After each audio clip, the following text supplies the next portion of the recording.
Greetings. So today I thought I would talk about Nietzsche's prophet, Zarathustra. This passage comes immediately following the demon's challenge in the gay science, the challenge to embrace the eternal return and be a yay-sayer to your entire life. So this is the context. Kipit tregoidia, or tregoidia.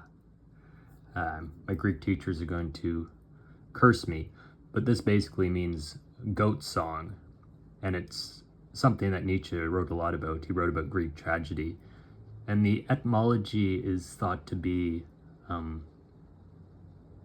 context of you won a goat if you won the tragedy. The tragedians were ranked and won a prize in Athens, or it was something to do with the costumes, the chorus war. It's always been a celebration of Dionysus, but Nietzsche thinks that it takes on a much more holy significance, and for him, Dionysus is a very important god. Especially later in his work, he's signing his letters Dionysus versus the crucified. He's the god who knows how to dance. So Nietzsche, I'm not necessarily saying that he puts a sacred twist on the tragedy or that he believes it's metaphysical, but he does take it very seriously. So that's the context to think. When Zarathustra was 30 years old, he left his home and the lake of Urmi and went into the mountains. Now, Zarathustra comes from Zoroaster, the Iranian Persian prophet, a big influence on the Persian Empire that went to war with Athens. And his doctrine is something to do with fire, light, and darkness. It's sort of he draws the line between matter and spirit. Spirit is good, matter is evil. And so obviously Nietzsche names his prophet this. This is going beyond good and evil, but we're not quite there yet. So Lake Urmi, Western Iran. So he's still respecting the story of this is an Iranian prophet. There he enjoyed his spirit and his solitude, and for 10 years did not weary of it. So 10 years in solitude. This is 30 years as the age that Jesus Christ starts his ministry, and it's believed that Nietzsche has him spend 10 years in the mountains to sort of say, look at what he's done with his solitude, whereas Christ does his 40 days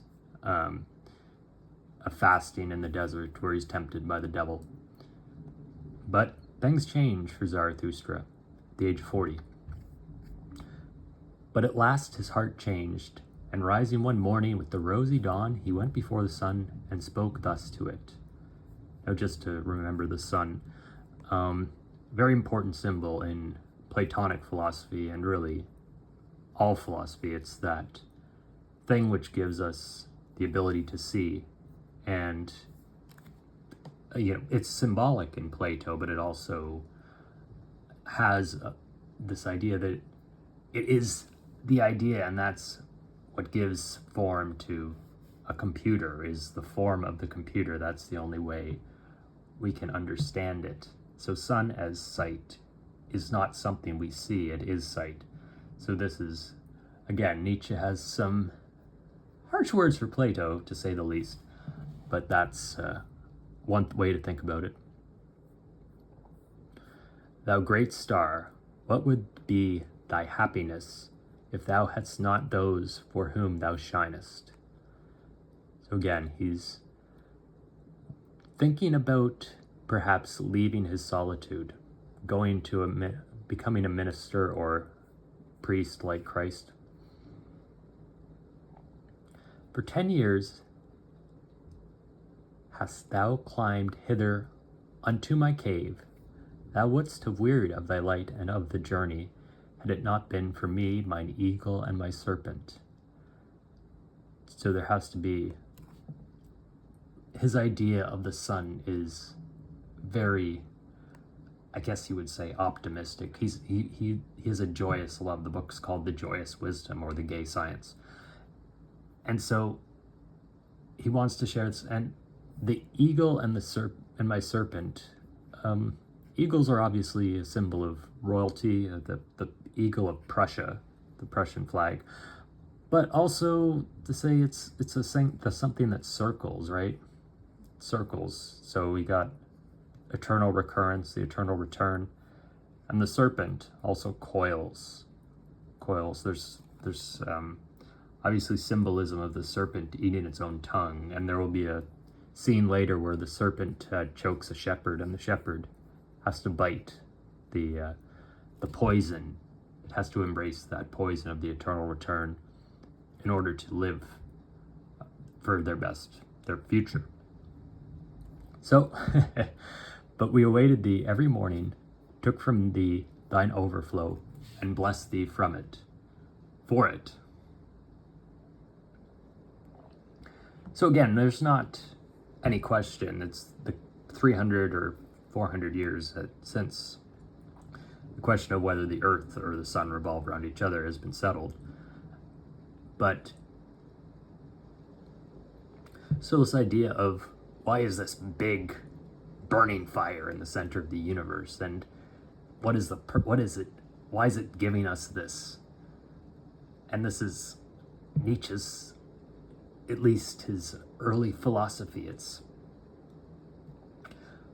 having to share this. It's what, being the bridge between animal and Übermensch means. Talk more on that later, but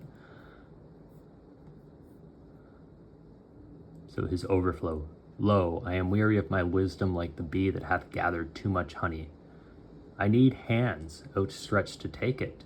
So he's not leaving because he's becoming pessimistic. He's leaving because there's too much, he's got too much of a good thing, and he wants to either share it, or he can't even contain it. Maybe this is a authorial thing, or where Nietzsche's talking about himself, and he's saying, I write this to communicate with you, even though I'm happy walking in the mountains. This is what I have to give you.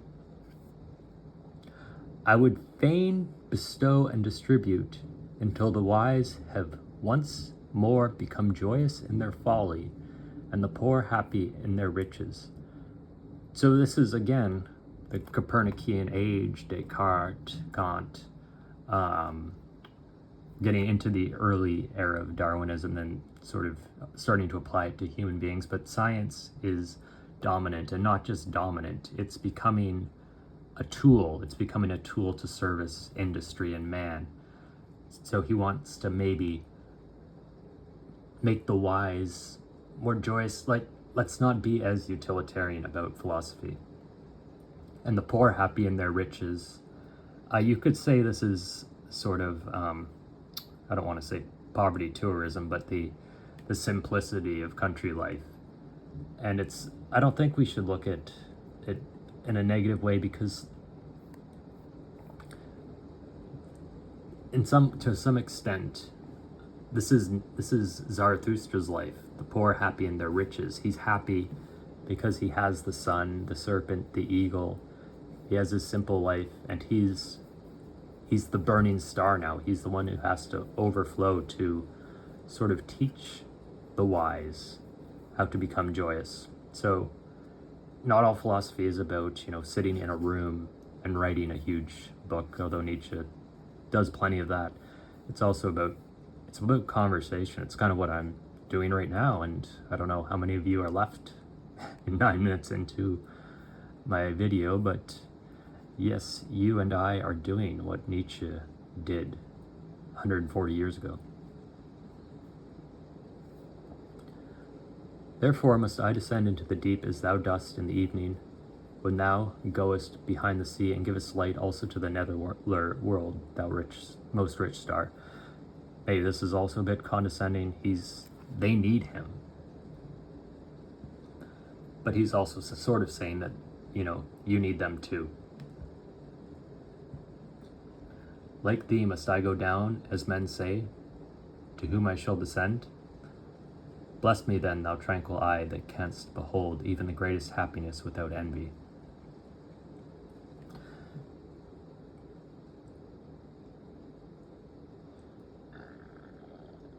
To whom I shall descend. Bless me then, thou tranquil eye, thou canst behold even the greatest happiness without envy. So what does he mean by happiness here? Maybe he means the wealth. Maybe he means the technology of the modern age, whereas he's a mountain dweller, but also not judging them for sort of living a more shallow life. We'll see that. We'll see how that works for him.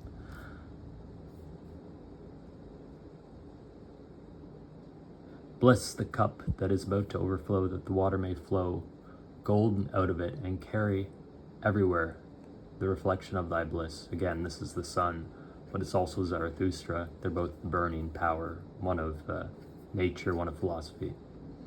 Lo, this cup it is again going to empty itself, and Zarathustra is again going to be a man. Thus began Zarathustra's downgoing. So this is largely a positive, affirmative statement, right? We're going to see what happens when Zarathustra gets to the marketplace and meets this sort of bourgeoisie crowd, and how the difficulty he has communicating how wise he is to them. But for now, it's a mission and affirmation, and this is the last aphorism of the gay science, I believe, until 1886 or 87, when he publishes a fifth book and a book of songs. So this is where he ends it, and it picks up with Thus Spoke Zarathustra. So again, we get the eternal return obviously in 341, but we get a little bit of it here too. Eagle, serpent, the journeys of the sun.